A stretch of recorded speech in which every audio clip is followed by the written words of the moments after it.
నమస్తే, నా పేరు వెంకటస్వామి ఆచార్య. ఈరోజు మనం మన స్టూడియోకి భాగ్యనగర్ జర్నలిస్ట్ అసోసియేషన్ వ్యవస్థాపక అధ్యక్షులు సత్యం గౌడ్ గారిని పిలిచాము. ఆయనకు సంబంధించిన జీవిత ప్రయాణము అండ్ జర్నలిజంలో ఒడిదుడుకులు, జర్నలిస్టులకు కావాల్సిన హక్కులు, జర్నలిస్టులకు సంబంధించిన అన్ని వివరాలు ఆయన అడిగి తెలుసుకుందాం. సార్ నమస్తే అండి. నమస్తే అండి. సార్, మీరు ఈ జర్నలిస్ట్ ప్రయాణం ఎక్కడి నుంచి మొదలుపెట్టారు? మీరు అసలు మీ బాల్యం ఎక్కడ మొదలైంది? ఎక్కడి నుంచి మొదలైంది? ముందుగా విధాత న్యూస్ ఛానల్ వారికి, ఆ యాజమాన్యానికి, మా బ్రదర్ వెంకట్ గారికి నా నమస్కారాలు. అయితే నేను గత 20 ఏళ్ళు దాటిపోయింది నేను ఈ జర్నలిజంకి వచ్చి. ఓకే. అంతకుముందు ఎన్నో రాజకీయ నాయకులతో ఎన్నో వర్క్స్ కూడా చేసిన. రాజకీయంలో తిరిగి అందరిని చూసి వీళ్ళందరికన్నా కూడా ఒక పొజిషన్లో ఉండాలని, ఒకప్పుడు జర్నలిజం బాగుండే, మరి అప్పుడు అట్లా అనుకోవడానికి నేను రావడానికి కూడా కారణం అదే. ఓకే. ఇప్పుడు పరిస్థితులు బాగాలేవు, ఇప్పుడు వేరేలా ఉంది. ఇప్పుడు ఏంటంటే అదే అంటారు కదా, మజ్జిగ పలసగా అయిపోయినట్టు ఇప్పుడు చాలా మంది, ఎక్కువ మంది వచ్చేసరికి దానికి వేరేలాగా వచ్చింది. యూట్యూబ్లు కానీ అవి కానీ ఎవరిని అనకూడదు, ఒక అందరు కూడా బాగానే చేస్తున్నారు, కానీ ఇప్పుడు పరిస్థితులు వేరు. అంటే కొంతమంది క్వాలిటీ జర్నలిస్ట్ లేదు కావడం వల్ల ఇట్లా అయిపోయింది. అప్పుడు నేను వేరే ఆలోచనతో వచ్చిన. నేను ఎందుకు రావాలనుకున్నా అంటే, నేను రాజకీయాల్లో చాలా మంది లీడర్లతో వాళ్ళతో వీళ్ళతో తిరిగాను. నేను బేసిక్గా నేను మా ఫాదర్ రజాకార్ ఫైటర్, మా ఫ్యామిలీ ఉద్యమం అనేది మా రక్తంలోనే ఉంది. నిజం చెప్పాలంటే మా ఫాదర్ రజాకార్ ఫైటర్. 1948లో ఆయన, మాది జనగాం. యాక్చువల్ గా నేనంతా పుట్టి పెరిగింది మొత్తం ఇక్కడే. మా మదర్, మా సిస్టర్స్ అందరు ఇక్కడనే ఉంటాము, కానీ మా ఫాదర్ ఒకడే అక్కడ.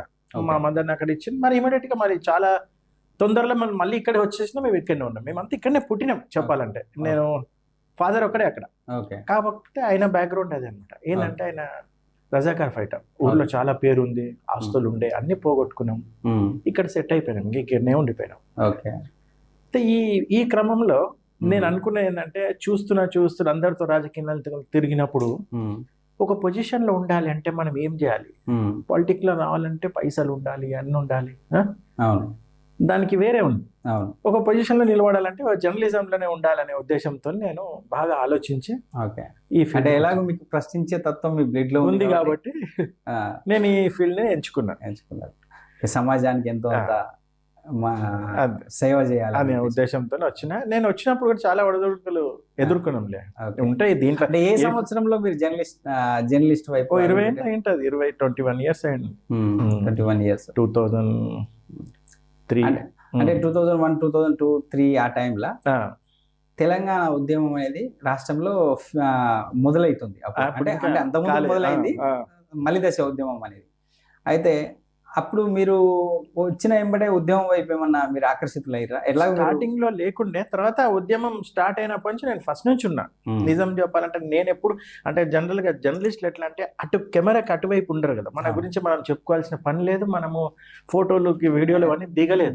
నిజానికి చాలా వర్క్ చేసిన నేను, ఎన్నో ప్రూఫ్లు నేను. అది ఇప్పుడు 2-3 ఫోటోలు కేసీఆర్ తో దిగినవన్నీ ఉన్నాయి కూడా. సరే, మన వృత్తి పరంగా కాకుండా తెలంగాణ రావాలని ఒకే ఉద్దేశంతో మేము ఉండే. వృత్తి ఏదైనా, చాలా మంది కూడా పోలీసులు కానీ, లాయర్లు కానీ ఎంతో మంది ఉద్యమంలో ఫైట్ చేసిన అందరు కూడా. నా బాధ్యత నేను కూడా చేయాలనుకున్నా, మాకు ముందే అలవాటు కాబట్టి. అప్పుడేమన్నా మీకు ఇబ్బందులు ఎదురైనాయా? అప్పుడే మీరు జర్నలిస్ట్ వైపు రావడం, దాంతోపాటు ఉద్యమము, మీరు ఉద్యమంలో పాల్గొనడం? అంతకు ముందే నేను ఉన్నా. అప్పటికి 4-5 ఏళ్ళు అయిపోయింది. ఉద్యమం ఉధృతంగా స్టార్ట్ అయింది చాలా ఇది కదా. నేను ఎప్పుడో 2003 నుంచే ఉన్నాను కదా. 14లో మనకు తెలంగాణ వచ్చింది. అంతకుముందు 10 ఏళ్ళు నడిచింది. 10-14 ఏళ్ళు.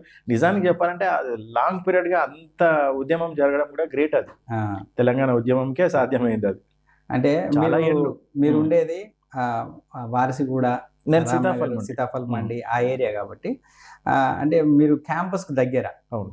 అంటే మీకు ఉద్యమంలో ఎలాంటి అనుభవాలు ఉండేటివి? టియర్ గ్యాస్లు ఎదుర్కొన్నాం. నేను ఆ టైంలో ఛానల్ పేరు చెప్పొచ్చలేదు, HMTVలో ఉన్నా నేను. ఓకే. నా ఒక్కరిని లోపలికి పంపించారు మన విద్యార్థులు, చాలా ఉధృతంగా ఉన్న ఆ టైంలో. HMTV లోపల, మిగిలిన ఎవ్వరు రానియదు. ఆ టైంలో ఆ ఛానల్ మటుకే తెలంగాణకు సపోర్ట్గా ఉండేది. అంతకుముందు వేరే ఛానల్స్ కూడా లేకుండే ఎవరికి కూడా ఆ టైంలో రావాలని లేకుండా ఆంధ్ర పాలనలో ఉన్నారు కాబట్టి ఉంది కాబట్టి వాళ్ళు సరిగా రాలేకపోయారు. Okay okay. ఆ టైంలో నన్ను లోపల పంపించింది, నేను నైట్ డ్యూటీలో ఉండా, బస్సు కాల్ చేసిండ్రు, అవన్నీ నేను కల్లారా చూసిన. కవర్ నా ముందు యాదయ్య అని ఒక విద్యార్థి, నేను అక్కడ కూర్చున్నా, చిన్న కెమెరా పెట్టుకొని కూర్చున్నాము ఎన్సీసీ గేట్ దగ్గర. నేను ఎందుకు ఇక్కడికి వచ్చిన అంటే, అప్పుడు నేను ముషిరాబాద్ లో చేస్తున్నప్పుడు ముషిరాబాద్ లో ఈ మాణికేశ్వర్ గారు కలిసి ఉండే అనమాట. అవును, డివిజన్ లో ఇప్పుడు ఇక్కడ వచ్చింది, అప్పుడు దాంట్లో ఉండే కాబట్టి నేను అటు నుంచి ఇక్కడ వచ్చి కూర్చున్నా. కూర్చుంటే ఇట్లా ఒక అతను ఇట్లా కాల్చుకొని వస్తున్నాడు. మేము కూర్చుంటే చూసి ఆ సెకండ్ నాకు అర్థం కాలే, ఒక బాధ అయింది. యాదయ్య అయినట్టు చూసి విద్యార్థి కాలిపోతుంది, అందరు లేచి ఉరుకుతుంటే నేను కనీసం ఉరకాలి తీయాలని కూడా నేను అనుకోలే. మనసులో ఏదో ఒక బాధ, అరే నిజానికి కూడా ఇంతమంది చనిపోతున్నారు. ఆ టైమే వేరు, ఇప్పుడు అది ఎవరికి చెప్పినా అర్థం కాదు. ఆ ఉద్యమం నడుస్తున్నప్పుడు ప్రతి ఒక్కరిలో ఒక ఉత్తేజం, రోమాలు నించుంటాయి, ఇట్లా చెయ్యాలి అనే ఉద్దేశంతో మేము చేసినాం. నిజానికి కూడా బయటకి రాలే కానీ నేను చాలా చేసినాం, సపోర్ట్ చేసినాం. ఇక్కడ ఈ ఓయిలో కూడా ఆలకుంటారు, నేను ఇద్దరం కలిసి ఉరుకుతుంటే మమ్మల్ని పోలీసులు తోసేస్తే మేము చెట్లలో పడిపోయినాం, ముళ్ళులన్నీ గుచ్చుకున్నాయి. ఆయన కూడా సాక్ష్యం, ఎన్నో దెబ్బలు తగిలినాయి ఇట్లా. కానీ మీరు కెమెరా ముందుంటే ఇదంతా సమాజానికి తెలిసేది, కెమెరా వైపు అది అంటే ఎంతో మంది కాబట్టి తెలియదు. ఇప్పుడు మీలాంటి జర్నలిస్టులు కూడా ఉద్యమంలో, తెలంగాణ ఉద్యమంలో ఎంతో మంది బలైపోయిన వాళ్ళు ఉన్నారు. అయితే అంతేందుకు ఓయిలో ఒక అతన్ని బాగా కొట్టిండ్రు, తొక్కేసిండ్రు. ఆ టైంలో ఇదంతా పాపం చాలా అనారోగ్యంగా ఉండే కొన్ని రోజులైనా. జర్నలిస్ట్ రాజు ఏదో పేరు ఉంది అప్పట్లో, ఇప్పుడు ఉన్నాడు. అయినప్పటికీ మీరు జర్నలిస్ట్ వైపు వచ్చారు, జర్నలిజంలో ఉన్నారు. దాని తర్వాత తెలంగాణ ఉద్యమంలో ఉధృతంగా పాల్గొన్నారు. మిలీనియం మార్చ్, మీకు ఒక విషయం చెప్పాలి. ఈ మిలీనియం మార్చ్ లో నేను లైవ్, అప్పుడు నేను ముషిరాబాద్ లోనే ఉన్నా కాబట్టి, హెచ్ఎం టీవీలో ఉన్నా, ముషిరాబాద్ లో ఉన్నా. మిలీనియం మార్చ్ జరుగుతున్నప్పుడు ప్రభుత్వానికి వీళ్ళకి అసలు ఎవరిని రానియకుండా ఇది చేస్తుండే, చాలా కట్టుదిట్టం ఉంది. మేము వెళ్ళి, మనం మీడియా కాబట్టి కెమెరా పట్టుకుని పైనకి వెళ్ళి నించున్నా. నించుంటే అసలు ఒక మనిషి కూడా లేరు, ఒక్క మనిషి అంటే ఒక్క మనిషి లేరు. ఎట్లా వస్తారో అనుకున్నాం. కరెక్ట్ 12 గంటలకి, అసలు అది నమ్మలేని మిరాకిల్. అది మిలియన్ మార్చ్ లో కొన్ని వందల మంది దిగిపోయారు. 12 గంటలకు ఒక్కరు లేరు. ఒకే ఒక నిమిషంలో వాళ్ళు అసలు ప్లాన్ అట్లా సెట్ చేసుకోవడం చాలా గ్రేట్. అసలు అందరూ కలిసి చేసిన ప్లాన్ అది, చాలా బాగా చేసిండ్రు. ఒక్క నిమిషంలో ట్యాంక్ బండ్ మొత్తం నిండిపోయింది, ఇసుకేస్తే ఇట్లా రాలేని పొజిషన్. అంత ముందుకు పోలీసులు రానియొద్దు ఎక్కడికక్కడ కట్టుదిట్టం చేసిన, మరి ఎట్లా వచ్చిండ్రో అది ఆ భగవంతునికే తెలిసి ఉంటది. ఎక్కడోళ్ళు అక్కడ కూర్చొని ఆ టైంకి, కరెక్ట్ టైంకి పైన ఎక్కేసిండ్రు. అసలు ఒక రేంజ్ లో నేను ట్యాంక్ బండ్ మీద ఒకటి బురుజులాగా ఇట్లుంటది, దానిపైన నేను నించొని కెమెరా పెట్టుకుంటే ఇది పడిపోతుందేమో అనుకున్నా నేను. అంత జనాలు వచ్చింది. ఆఖరికి కేసీఆర్ వచ్చిన తర్వాత మాట్లాడుతుంటే నాకు అసలు ప్లేస్ లేదు, ఎవరు తోసేస్తుంటే నేను మైక్ ఇట్లా పెట్టుకుని నించుంటే కేసీఆర్ అన్నాడు, నేను లేపురు మాట్లాడిన ఆయన మైక్ పెడుతుంటే కూడా ఆయన నువ్వు తొక్కుతున్నదే అన్నాడు. అంటే అంత జనాలు ఉంటే ఆ టైంలో. ఇవన్నీ నేను కల్లారా చూసిన మిలీనియం మార్చ్. తెలంగాణ ఏదైతే మలిదశ ఉద్యమం స్టార్టింగ్ నుంచి తెలంగాణ వచ్చేంత వరకు ప్రత్యక్షంగా లైవ్ లో అన్నీ ఉన్నాం మేము. కానీ గుర్తింపు లేదు. అక్కడికే వస్తున్నా. అయితే ఇప్పుడు ఇంత చేశారు, దాని తర్వాత తెలంగాణ 2014 వచ్చిన తర్వాత మీలాంటి వాళ్ళకు ఏమైనా ప్రయోజనాలు కలిగినాయా? ఏమన్నా సపోర్ట్ వచ్చిందా గవర్నమెంట్ తర్వాత నుంచి? ఉద్యమం చేసిన వాళ్ళకి అందరికి కూడా నిజానికి గవర్నమెంట్ చాలా చేయాల్సి ఉండే. దురదృష్టవశాత్తు గవర్నమెంట్ అసలు ఎవరిని పట్టించుకోలేదు. అప్పుడున్న గవర్నమెంట్ టిఆర్ఎస్ ఉద్యమకారులను ఎవరిని కూడా, అంటే కొంతమందిని తీసుకుంది, కొంతమంది పదవులు ఇచ్చింది, అంటే వాళ్ళకి ఇష్టమైన వాళ్ళు కానీ వాళ్ళతో ఉన్న వాళ్ళు కానీ ఇంకా ఎన్నన్నా అనుకోవచ్చు. అంటే ఉద్యమం కాకుండా పార్టీతో ఉన్న వాళ్ళని మాత్రం, అసలు ఉద్యమంకి సంబంధం లేని ఎంతో మంది మంత్రులు అయ్యారు, కోట్లలో సంపాదించుకున్నారు. ఉద్యమకారులు ఎక్కడ ఉన్నారు? లేకుండా చేసిండ్రు. అంటే మీరు జర్నలిస్ట్ కాబట్టి మీరే కాకుండా నిజంగా ఉద్యమం చేసిన వాళ్ళు ఉన్నారో కూడా చాలా మంది మీరు చూసి ఉంటారు వాళ్ళని. చూసినాను. ఇప్పటికి కూడా ఒక ఉద్యమకారులది జేఏసీ ఉంది, దాంట్లో నన్ను ఒక మెంబర్ లా తీసుకున్నారు. ఉద్యమకారులు చేసి రోజు ఉద్యమకారులకు ఏదో చేయాలని చెప్పి వాళ్ళు తాపత్రయపడుతూనే ఉన్నారు. ఎక్కడికక్కడ మీటింగ్లు పెడుతున్నారు. అంటే మీకున్న అనుభవంతోనే ఇది కొంచెం స్ట్రాంగ్ గా ఉన్నది స్ట్రాంగ్ ఉన్నారు వాళ్ళందరూ కూడా. అన్ని జిల్లాల్లో కమిటీలు వేస్తుండ్రు, అందరినీ మీటింగ్లు పెడుతుండ్రు. అంటే మీరు తర్వాత ఇప్పుడు తెలంగాణ వచ్చిన తర్వాత మీరు మళ్ళీ వెళ్ళి కేసీఆర్ గారిని కలవడం కానీ లేకపోతే ఇలాంటి కార్యక్రమాలు ఏం చేయలేదా మీరు? లేదు. ఎందుకని మరి? ఆయన మమ్మల్ని గుర్తించలేదు అంటున్నారు కదా, అంటే మీరు ఒక్కరిని గుర్తించలేదనా లేకపోతే ఎవరిని గుర్తించలేదనా? మాక్సిమం ఎవరిని గుర్తించలేదు, నిజం చెప్పాలంటే ఎవరిని గుర్తించలేదు. అంటే వెళ్ళి కలవకపోవడానికి అదే కారణమా? అంతే. ఏ ఉద్యమకారులను గుర్తించినప్పుడు నేను ఒక మామూలుగా రిపోర్టర్ని, నేను ఇది ఏదని చెప్పడానికి నాకు సాక్ష్యాలు లేకుండా ఉండడానికి పోయి ఆయన ఏమని అడుగుతాం? అడిగినా కూడా ఏమని చేసిందా? ఏ జర్నలిస్ట్లకు ఏమైనా అయిందా ఇప్పటి వరకు? నా వృత్తి జర్నలిజం కదా, నేను అటువైపు పోలేకపోయినా. అదే ఇండ్లు ఉండైనా ఉద్యమంలో పాల్గొన్నాం, కానీ వృత్తి ఇది కాబట్టి అటు పోయి నేను అడగలేకపోయాను. Okay okay okay. సో అంటే ఇప్పుడు మీరు కొత్తగా గత కొన్ని రోజుల నుంచి భాగ్యనగర్ జర్నలిస్టు అసోసియేషన్ అని చెప్పేసి ఒకటి ఫౌండర్గా మీరు స్థాపించారు. ఎలా నడుస్తుంది? పర్లేదు. అయితే నేను వచ్చిన ఈ 20 ఏళ్ళు దాటిపోయిన దీంట్లో నాకు కూడా ఎన్నో ఒడిదుడుకులు ఎదుర్కొన్నా. ఓకే. కొంత సీనియర్లని అనొచ్చు, ఇంకేదైనా ఏదైనా. అవును. ఆ సాధక బాధకాలన్నీ చూసిన తర్వాత అసలు జర్నలిజంలో ఏదో చేద్దామని వచ్చినాం. ఏదో పొడి చేద్దాం వస్తే ఏమీ లేదు ఇక్కడ. చాలా మందిని చూసి నాకు అనిపించేది, ఎందుకు ఇంత వీళ్ళు చాలా నిజానికి చెప్పాలంటే బిలో పావర్టీకి వెళ్ళిపోతుండ్రు. జర్నలిజం ఒకప్పుడు ఎట్లుండే ఇప్పుడు ఎట్లా అయిపోయింది. అవును. వీళ్ళకి అసలు అండనే లేదు. నిజం చెప్పాలంటే జర్నలిస్ట్ కి ఎవరు కూడా సపోర్ట్ అటు గవర్నమెంట్ కానీ ఇది కానీ ఏదో చేస్తున్నాం అంటుంది. కొంతవరకు లబ్ధి పొంది ఉండొచ్చు, అవసరం ఉన్నంతసేపు యూజ్ చేసుకోవడం అంతే. కరివేపాకులాగా అయిపోయింది జర్నలిజం. ప్రతి ఒక్క నాయకునికి మరి కావాలి జర్నలిస్ట్, ప్రతి ఒక్కరికి కావాలి. ఇప్పుడు ఎక్కడో ఒక చిన్న సందులో ఒక ప్రోగ్రామ్ చేస్తారు, దాన్ని తీసుకొచ్చి దాని ఫోటోలు తెచ్చి పేపర్లు వేసి దాని వీడియోలు తెచ్చి ఎలక్ట్రానిక్ మీడియాలో వేసి చూపించేది జర్నలిజం.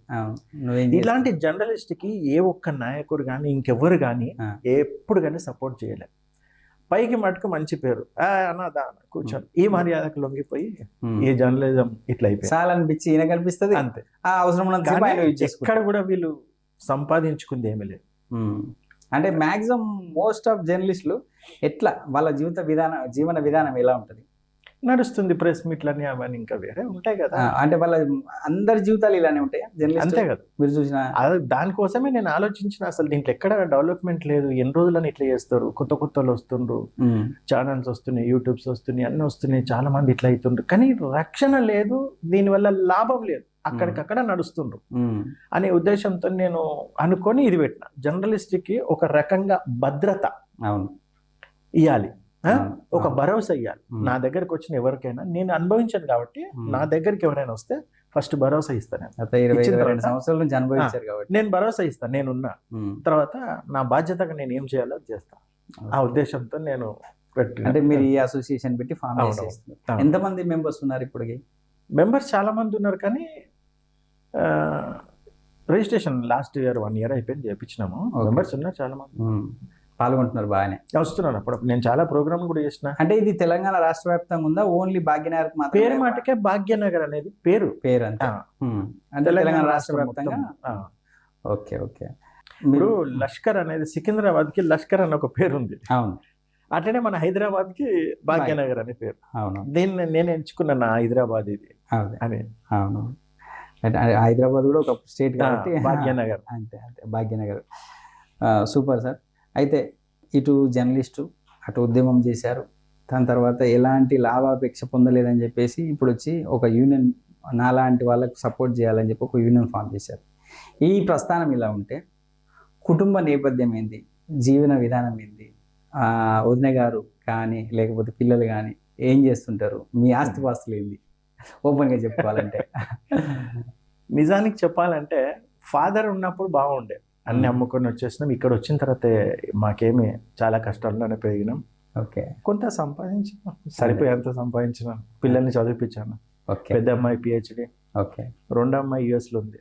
రీసెంట్గా నేనే కొంత తప్పైంది, US పంపించా. 3వ అమ్మాయి PG సైకాలజీ చేస్తుంది, అయిపోతుంది 3 నెలల. ఓకే. ఇంకా పెళ్ళిళ్ళు చేయాలి, బాధ్యత తీర్చుకోవాలి. అంతే అంతే. ఇప్పుడు బాధ్యత అంటే ఇప్పుడు మీరు సమాజం పట్ల బాధ్యత ఉన్నారు కాబట్టి కుటుంబం పట్ల ఆబ్వియస్లీ మంచి బాధ్యతతోనే ఉంటారు. డెఫినెట్ గా మేమన్నీ ఎట్లా సపోర్ట్ వస్తుంది? వదిన గారితో మీరు జర్నలిస్ట్ గా బయటకు వెళ్తుంటారు, ఆమె సపోర్టింగ్ ఎలా ఉంటది? ఏ విషయంలో అయినా నన్ను ఇది ఎందుకు చేసినావు అని అడగదు, ఎందుకు ఎట్టుపోతున్నావు ఏంటి అని. ఎందుకంటే ఆమెకు స్టార్టింగ్ నన్ను అర్థమైపోయింది కదా. ఓకే, మనం పొద్దున్న లేస్తే బయట వెళ్తుంటాం, అన్ని చూస్తుంటాము.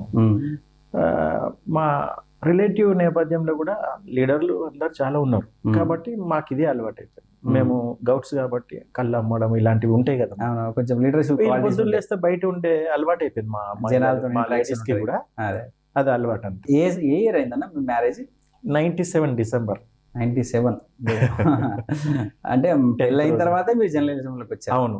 అంతే. అంటే చిన్న ఏజ్ లో అంతమంది వేరే జాబ్ చేస్తాను. నేను కరెక్ట్ చెప్పాలంటే ప్రొడెన్షియల్ బ్యాంక్ లో ఉండే. బ్యాంక్స్ అన్ని, కోఆపరేటివ్ బ్యాంక్స్ అన్ని పోయినాయి కదా, మల్టీనేషనల్ బ్యాంక్స్ వచ్చి ఈ బ్యాంకులు పోయినాయి కాబట్టి మేము అన్ఎంప్లాయ్ అయిపోయి ఇక్కడ ఈ దారి వెతుక్కున్నాం. అప్పుడు మంచి గౌరవం కూడా ఉంటుండే, బ్యాంక్ లో ఉంటే బాగుంటుండే. ఓకే. ఇప్పుడు ప్రస్తుతం తెలంగాణ భాగ్యనగర్ జర్నలిస్ట్ అసోసియేషన్ నుంచి మీరు ఏమేమి కార్యక్రమాలు చేపట్టబోతున్నారు? అంటే జర్నలిస్టులకు సెక్యూర్గా ఉండే కార్యక్రమాలు, లేకపోతే ప్రభుత్వం నుంచి వచ్చే కార్యక్రమాలు ఎలాంటివి మీరు చేయబోతున్నారు? ఇప్పుడున్న జర్నలిజంని కొంత అణిచివేయాలనే దృక్పథంతో ఉన్నట్టు తెలుస్తుంది. ఓకే. అంటే ఎక్కువ మంది అయిపోయినారు కాబట్టి, ఛానల్స్ ఎక్కువ అయిపోయినాయి కాబట్టి, విపరీతమైన ధోరణిలో వీళ్ళు పోతుండ్రు కాబట్టి, నిజం చెప్పాలంటే తప్పు వాళ్ళది కూడా కాదు, ఈ కొంతమంది చేస్తున్న తప్పు కూడా ఉంది దీంట్లో. ఓకే. అగ్లీగా మాట్లాడము, అంటే ఒక వర్డ్స్ విమర్శించే పదజాలంతో కాకుండా, ఇప్పుడు మనం ఏదైనా చేస్తే దానికి అర్థం ఉండాలి, మన వల్ల ఇంకొకరికి యూజ్ ఉండాలి. అవి కాకుండా కామెడీ లాగా చేయడము, బూత్ మాటలు మాట్లాడడం, ఇట్లాంటివన్నీ కూడా ఇంట్లో వచ్చేసినాయి. దీనికి అటాచ్ అయింది చెప్పాలంటే జర్నలిజం అది కాదు. ఆ యూట్యూబ్ నుంచి వచ్చే కొన్ని దీనికి అటాచ్ అయింది. కొంతమంది అటాచ్ అయ్యేసరికి దీన్ని కలుపుతుండ్రు. నిజానికి చెప్పాలంటే జర్నలిజం ఎప్పుడు కూడా అట్లా చేయదు. ఒక ఫోర్త్ పిల్లర్, దానికి ఒక బాధ్యత అన్నీ ఉంటాయి. కోర్టు కింద వీళ్ళు కొంత ఆ స్క్రాప్ అనేది వచ్చి ఇలా కలవడం వల్ల అట్లా అవుతుంది తప్ప. ఓకే. దీన్ని అణచేయడానికి కొంతమంది చూస్తుండ్రు కాబట్టి నేను నా దగ్గరకు వచ్చిన వాళ్ళు నేను ఎప్పుడు కూడా కాదను. నా సైడ్ నుంచి నేను, అంటే మీ దగ్గర ఉన్న వాళ్ళని కూడా ఇలా చేయండి అని మీరు చెప్తూ మళ్ళీ వాళ్ళకి ప్రొటెక్షన్ ఇస్తుంటారా? ఎట్లా?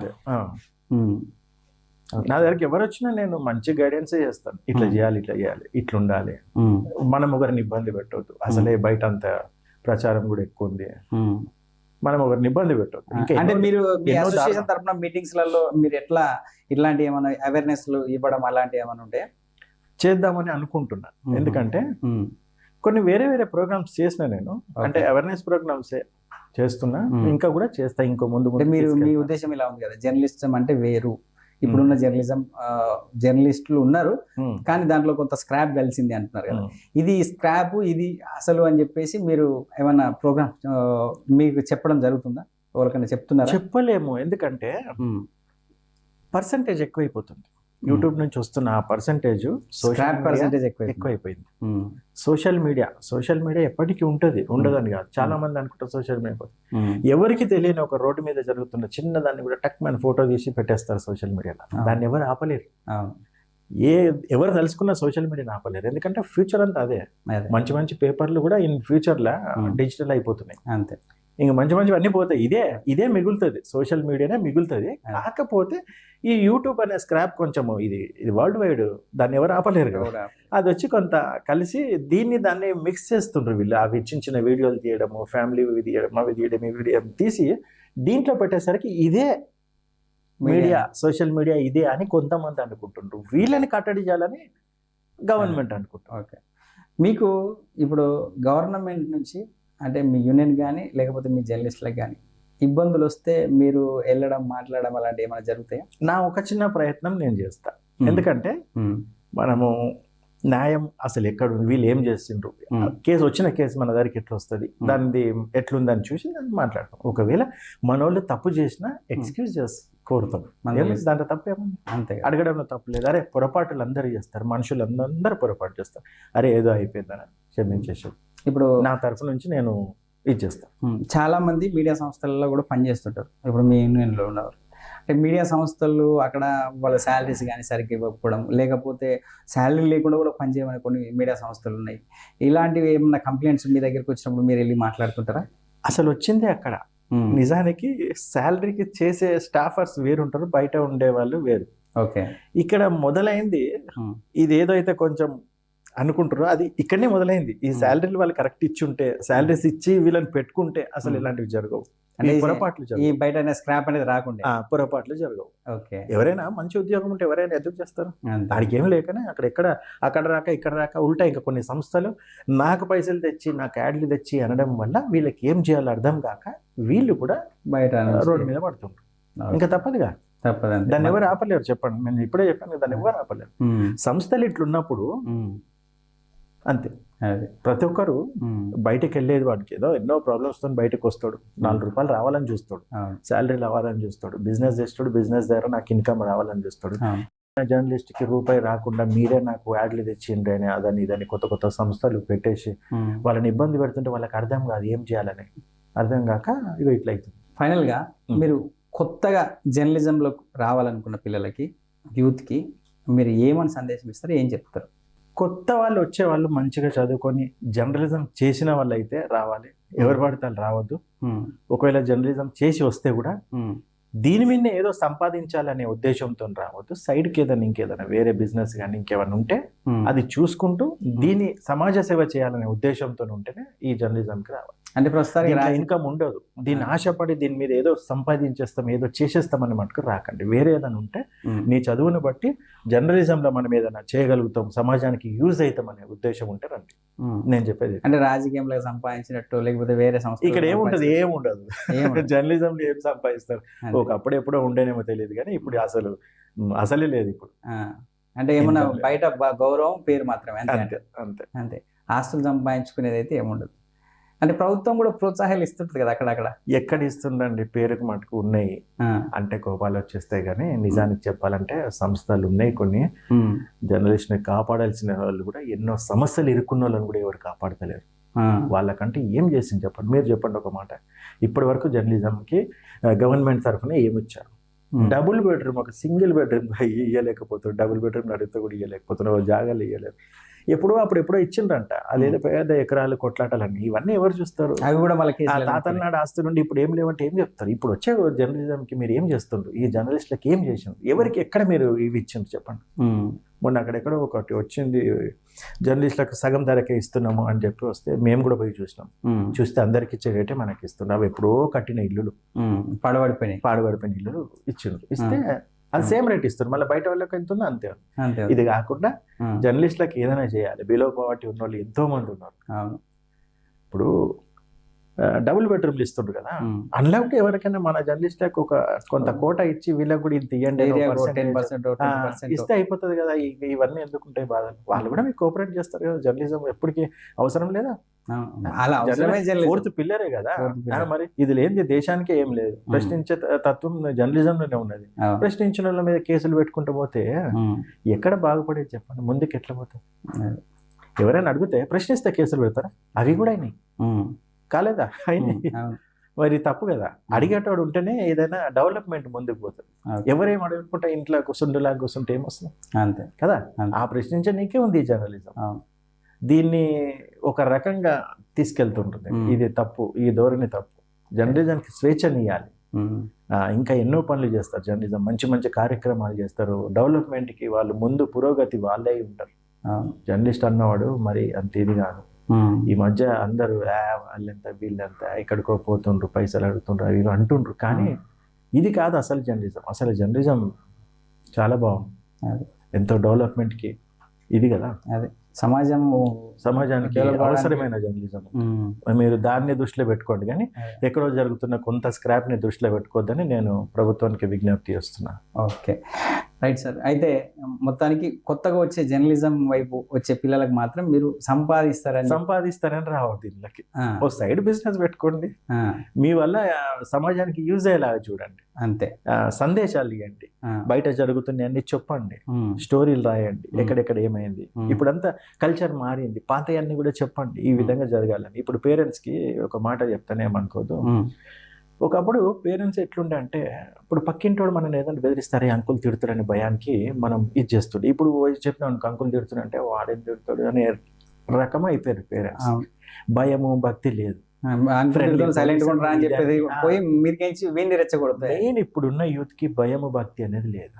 ఇదంతా కూడా వ్యసనాలకు ఎక్కువ వ్యసనాల వైపు వెళ్తుండ్రు. ఓకే, ఇప్పుడు చూడండి మన రాష్ట్రం నడుస్తుందే మందుతో. ఎక్కడ చూడు, నేను ఇప్పుడు ఇక్కడికి వస్తుంటే గ్యాంగ్ ఎక్కడ కనబడుతుందని దాన్ని చూస్తే ఆ గ్యాంగ్ ఎక్కడ ఉందని చూస్తే పైన బోర్డు వైన్స్ అని ఉంటుంది. అంతే. యూత్ అంతా ఏమైపోతుంది? ఒక వివేకానందుడు చెప్పింది, యూత్ ఉన్న దేశాన్ని ఎవరు చెడగొట్టలేరని. అత్యధికంగా యూత్ ఉన్న దేశం మన భారతదేశం, అత్యధికంగా ముసలి వాళ్ళు ఉన్న దేశం చైనా. మరి మన దేశం ఎక్కడ ఉండాల్సింది? మన యూత్ ఏమైపోతుండ్రు? ఎవరైనా ఇప్పటి వరకు ఒక మాట చెప్పాలంటే, నాకు ఉద్యోగం కావాలి అని ప్రభుత్వాన్ని అడిగిన యూత్ ఎక్కడైనా ఉందా? ధర్నాలు చేసిన యూత్ ఎక్కడైనా ఉందా? మాకు ఉద్యోగాలు కావాలని ఏ యూత్ అన్న ధర్నా చేసిందా? ఎందుకు పేరెంట్స్ చెప్తలేరు? మీరు బతికిన బతికి ఎట్లున్నది, ఇప్పుడు పిల్లలు ఎట్లున్నారు? ఇప్పుడు అసలు ప్రైవేట్ వ్యవస్థ వైపు తాగడం వైపు ఈ వ్యసనాలకు అలవాటు అయిపోయి, మీరు నమ్మరు, నాకు 50 ఏళ్ళు ఉంటాయి దాటి ఉంటే ఒక పిల్లని ఇట్లా నొక్కితే పోయి అక్కడ పోయి పడుతుండ్రు. వాడికి దమ్ము లేదు, లోపలంతా పాన్ పరాలు గుట్కాలు తిని మందు తాగి గుల్లలు అయిపోతున్నాయి శరీరాలు. నేను యువతకి విజ్ఞప్తి చేస్తున్నా ఏంటంటే, ఇలాంటి పనులు చేయకండి. ఎప్పుడో పార్టీ, ఇప్పుడు గమ్మున్న మందే, సంతోషం పెట్టిన మందే, పక్కింటోడు వచ్చిన మందే, ఇంకెవరు వచ్చిన మందే, తాగి శరీరాలు నాశనం అయిపోతున్నాయి. బలము లేకుండా అయిపోయింది, సామర్థ్యం లేకుండా అయిపోయింది.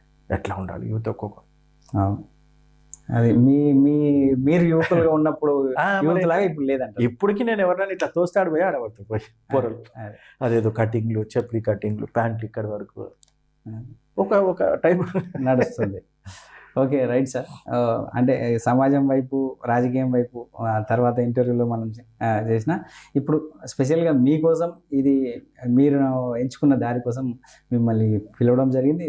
అది కనుక్కుందాం, సమాజానికి కూడా తెలియజేద్దాం అనే ఉద్దేశంతో మీరు మా స్టూడియోకి వచ్చినందుకు చాలా ధన్యవాదాలు సార్. ఇది భాగ్యనగర్ జర్నలిస్ట్ అసోసియేషన్ సత్యం గారు చెప్పేది ఏంటంటే, ఎవరైనా యువత ఇప్పుడు జర్నలిజం వైపు రావచ్చు, కానీ ఆ యువత కేవలం సమాజానికి మనం హెల్ప్ చేద్దాము, సమాజానికి ఉపయోగపడదాం అనే తప్ప సంపాదించుకుందామనే తత్వంతో మాత్రం రాకూడదు అని చెప్తున్నారు. దాంతోపాటు జర్నలిస్టులకు సంబంధించిన యూనియన్లో ఎవరైతే సభ్యులు ఉంటారో వాళ్ళకు సంబంధించిన ఎలాంటి ఇబ్బందులకు గురైనా ఆయన వంతు సహాయం చేయడానికి ముందుంటానని చెప్తున్నారు. నమస్తే, చూస్తూనే ఉండండి జిఆర్ విధాత న్యూస్.